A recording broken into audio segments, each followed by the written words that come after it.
This is Storyboard. I really like Storyboard. It is essentially a creating your own comic strip of a sort.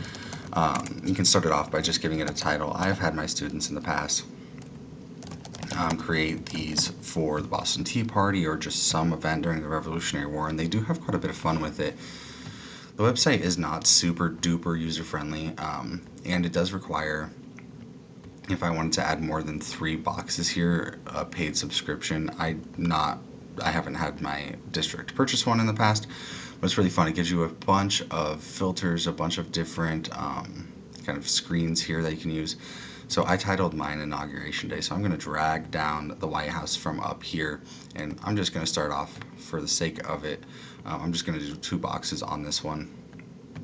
So right off the bat, I can see this is the White House. I can choose any number that I wanted, and it also gives me a bunch of different options up here. I can do any kind of sort of background that I want, and it kind of could come up with pretty much everything that I have or that I could need, and I think it's kind of really fun. I can choose different historical eras. There are some, like this one, that are locked that you can get with a paid subscription, but for the most part, it does pretty good.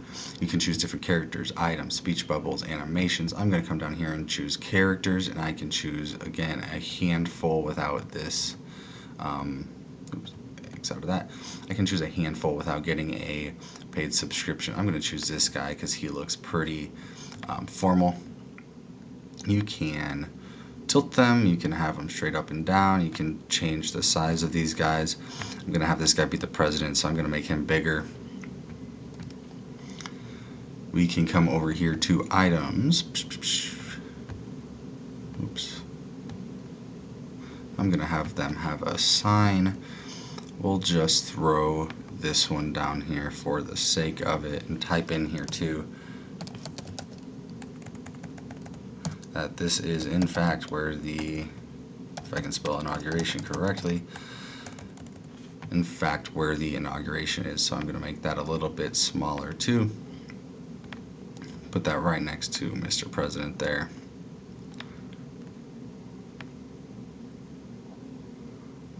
It's a long word, so we're going to have to make it pretty big. So that sign's going to be the size of him.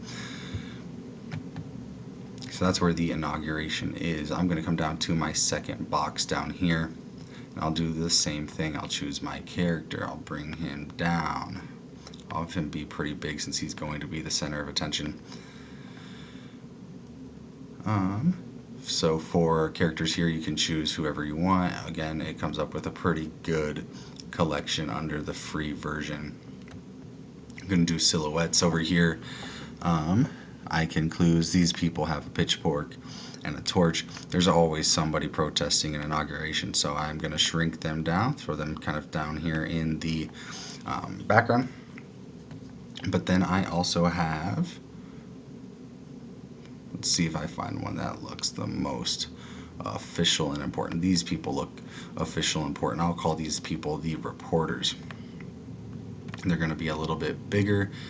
I'll bring 2 of them down here just because there should be a lot of reporters at an inauguration.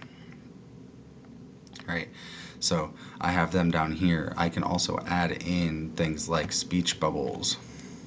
Come over here to speech bubbles up here, and we can drag this down. These protesters are not super duper happy with this president being elected.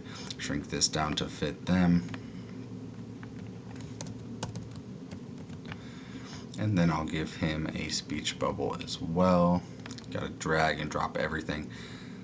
My students have really enjoyed kind of making these, and it's their own kind of interpretation on everything. They get to see kind of make it a visual representation of what they want, while also looking at really these historical events and trying to create that visual representation, which they really enjoy. They do have quite a bit of fun with kind of making these.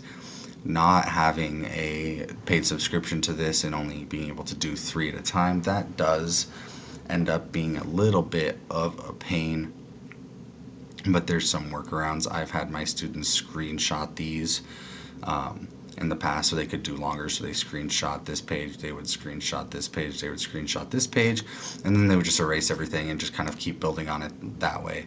Um, it's not the most convenient thing in the world, but it kind of gets the job done so they can do more of what they want.